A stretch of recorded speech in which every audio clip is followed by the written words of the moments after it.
Mastering the art between being passive and aggressive in Pokemon battles was a massive sticking point in my Pokemon career so far. A friend made me aware of it in the Gdansk regional. I'm going to tell you why it is very important to know what Pokemon playstyles are. My team for the regional consists of Amoonguss, Heatran, Indeedee Female, Grimmsnarl, Landorus Variant and Regidrago.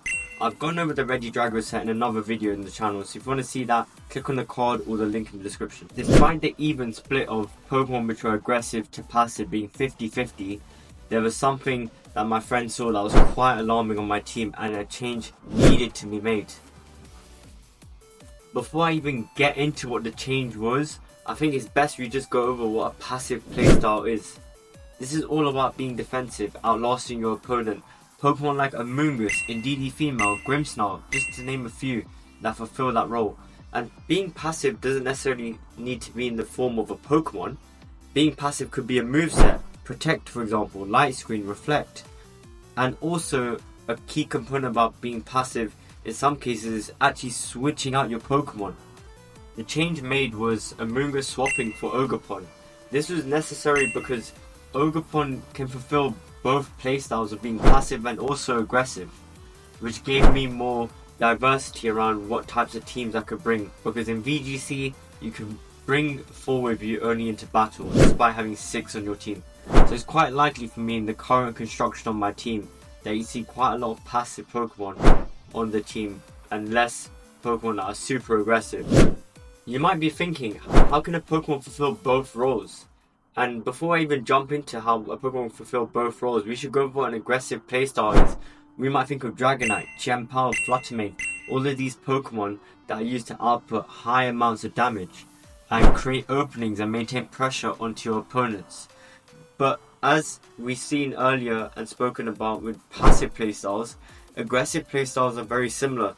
Pokemon could be a contribution to that, moves can be a contribution to that, and even switching in and out of Pokemon again can be seen as an aggressive play as well as a passive play. Therefore, the Ogerpon having Follow Me is a form of being passive as a playstyle. However, the amount of damage output an Ogerpon can apply onto the opponent's side of the field is where it's seen as a very aggressive Pokemon despite having moves which may seem passive. It's not out of the ordinary to see aggressive Pokemon have very passive moves also on their movesets. Chien-Pao is a great example of a Pokemon which has Protect despite being such an aggressive Pokemon. And you'll notice this in the inverse as well, where you have Pokemon like Grimmsnarl with Spirit Break to output some damage despite the set having a Reflect, Light Screen or even Thunder Wave. So how did this change impact my team? That's what you're thinking. In these regionals, there's actually side events that happen the day after if you do not make it into the top 32. Unfortunately, I did not make it with my record 4 and 5, but was able to participate in that side event. Making that one change had a drastic impact to my results, and you won't even believe it. In the side event with 130 people, I finished 23rd, which is unbelievable.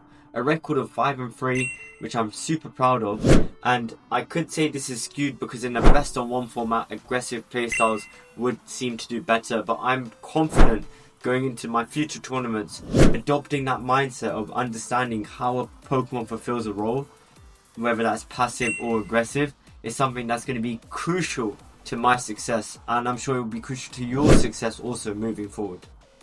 If you're enjoying some of these insights I've had on my VGC journey and want to hear more about my journey as it continues moving forward, feel free to like, comment and subscribe to the channel. We'd love to hear about your journey so far, what things you've noticed and what kind of playstyle do you adopt, more of a passive playstyle or aggressive.